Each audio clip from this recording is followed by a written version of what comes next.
What's up, everyone? It's Gavin or Tweek. Bro, you are struggling today. Oh my goodness. It's Pinker Marcus. What's good? What up? It's Charles or Chuck. What's going on, everyone? You got Haz or Matt. First episode of the year, first tournament of the year. We got the first champion right here in the podcast. Let's go, Tweek. Good tournament. Let's make big moves. Actually, I guess it was technically the second tournament of the year because we had Japan, obviously. But first one, NA. Big W coming in. No sets dropped. We're obviously going to get into that. And then also Umebora as well. So, yeah. Hey, first one of the year. And then my next set was probably my favorite win of the tournament. Whenever someone beats me, especially if it's multiple times in a row, I pretty much dedicate my entire existence to wanting to beat them. And this was like the number one person in the event that I wanted to beat, and it was Riddles. Game one, I think I was winning the whole time and lost, which is like usually what happens when I play Riddles. Checks out. Game two starts and I get 0 to death. And I'm just like, well, like this, it's just replaying itself again, right? But winning that game was so huge for me. The fact that I was able to win that when it was like a worst case scenario. I did at 0 and like 30 or 40 for 2 of my stocks.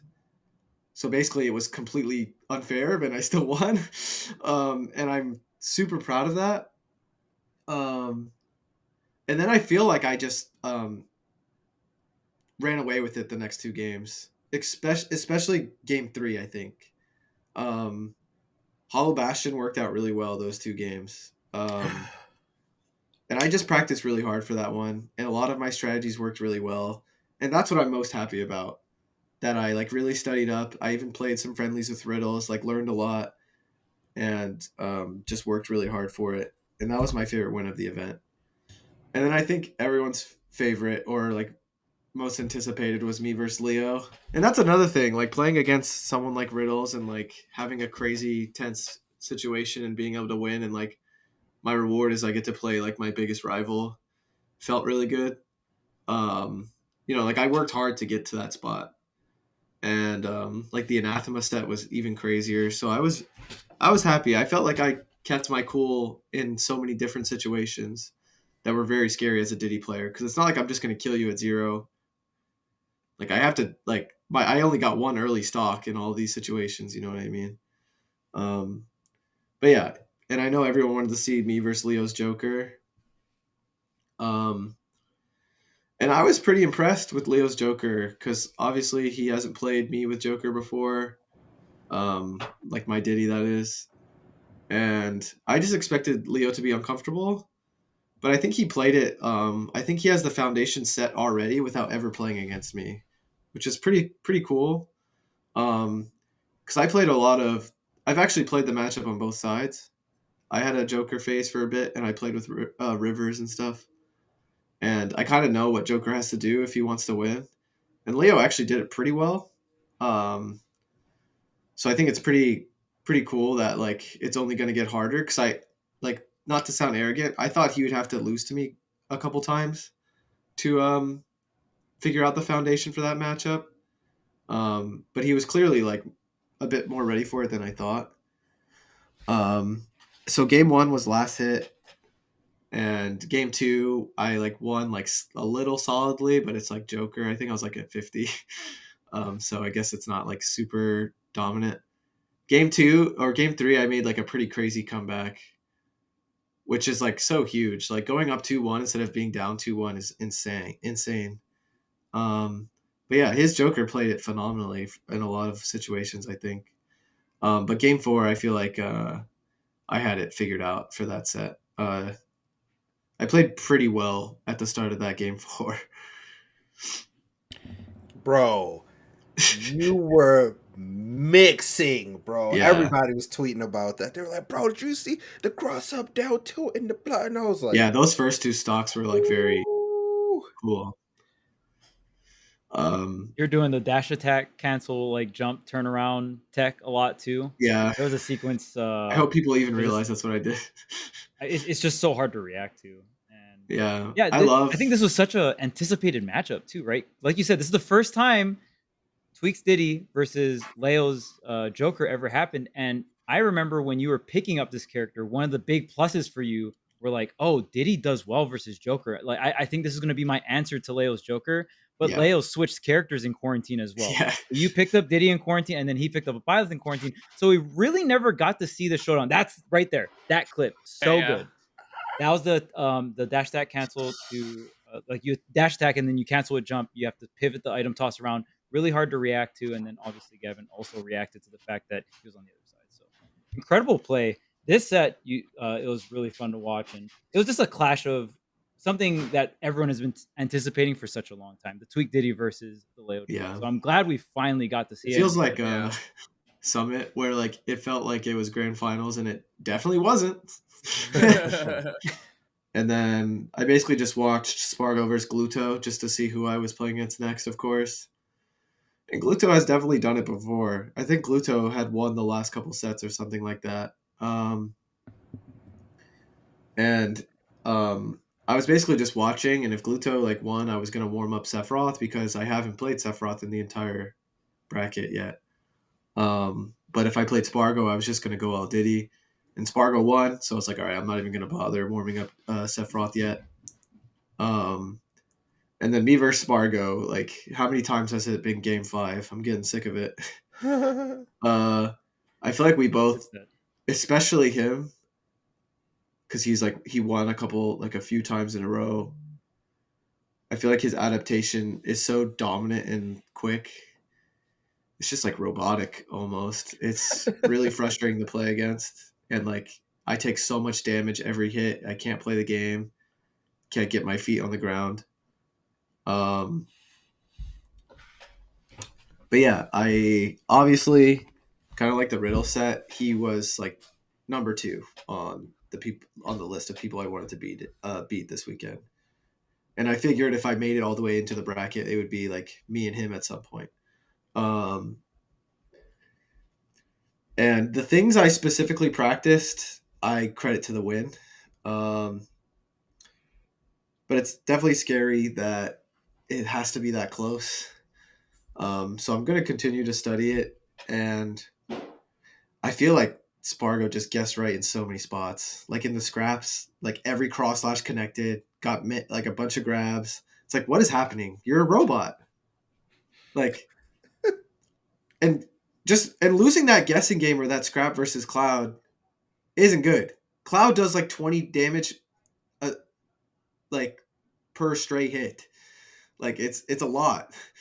Right, and then his advantage state just does so much. And you go to the ledge every time. So it's really tough. But regardless of the back and forth, it's another situation where I was super down and I was able to win. And like in a tournament environment, I can't help but be super proud of myself because like that is so difficult. Like I'm pretty sure game 5 started and Spargo just cooked me. Like didn't have much percent. And I don't want to undermine my character, but Diddy is definitely not the greatest in that situation. Diddy is definitely a character that tries to like hold a lead and like make the game really hard for you when he's winning. Like Diddy isn't like Kazuya or like Joker. Like I'm not just gonna make a comeback. Like I'm gonna have to deal like hundreds of damage to bring the game back. So, and that's exactly what I did, and I was really proud of that. Especially versus a character as oppressive as Cloud. But yeah, I practiced a lot of specific things for that, and it really paid off this time to give me the win. And then grand finals, it feels like the same thing, honestly. Like just crazy adaptation back and forth. So done. Yeah. But the other thing I wanted to ask, and this is more so outside of Let's Make Big Moves and more so just you in general, but what do you feel like has changed as a player? Because you have been extremely consistent recently. You've pretty much only lost to one person. It reminds me of a conversation I had with some other top players this weekend where they asked me about like my practice regimen. That's a fine question, you know, like people are just curious.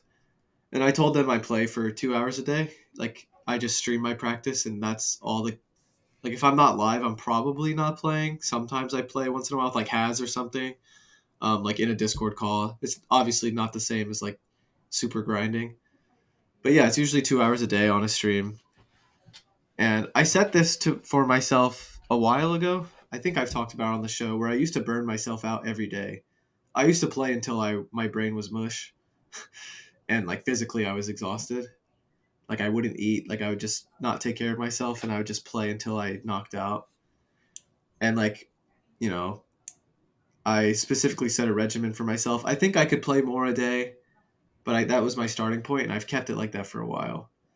And then like everything else, like it's still Smash related. Like, you know, I try to get my exercise in. I meditate a bunch, like sports psychology books. I'm sure people remember the Summit 3 interview. A lot of people had questions about that, where I talked about like what I'm working on, and that's just more important for me. And it's funny because like the top players that were asking that question, they were surprised because they know I'm a grinder, and that's true. But I'm starting to dedicate myself. Not even starting. It's been like a couple of years now. I've been doing this kind of regimen for a while, and it's kind of like I've done so much of the dirty work, right? Like my execution is very consistent. I've just put more hours in than almost anyone on the planet. Even if I continue to do this for the rest of my life, like I've just put in so many hours regardless. And yeah, like, and then when I'm at a tournament, like I'm super focused on that kind of stuff outside of the bracket. Like I only recently started playing friendlies at tournaments, and it's because of my competitive fire to grind with Cosmos and Light. We kind of practice every tournament. And it's because when they take games off of me in friendlies, like I just get so pissed off that I want to keep playing with them. And I think that's pretty healthy too. Like I'm usually not the biggest friendly guy because I'm really big on like emulating the game in my head. And like, it sounds crazy, but most of my sets in a bracket, a lot of the key situations that happen, whether it's winning or losing, like I consider everything usually plays out in my head already. And that's the big thing for me is just like mentally like considering everything before I sit down. So that's just how I prepare personally. So you started playing friendlies and you started with getting first and second. Interesting. It's like That's all it takes. It's like I'm getting humbled sometimes. It's like with some of these guys that I play with that like give me a super hard time. Cause it's like I go into pools the next day like super on edge in like a good way. Like I make the most of every hit. Like I'm super trying hard not to get, because I'm so used to playing these guys that like hit me and I die. Like I can't do anything. Like yeah, you got hit and you lost. And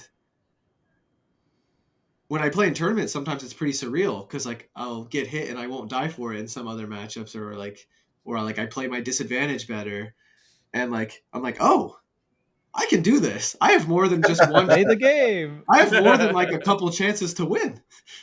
But like, yeah, like Aegis and Fox, especially, and just those two in general, like, just so annoying. Like, it's just so frustrating playing with them. And shout outs to Light and Cosmos. Yeah, it gets me ready Mad annoying characters. For anything. You know what I mean?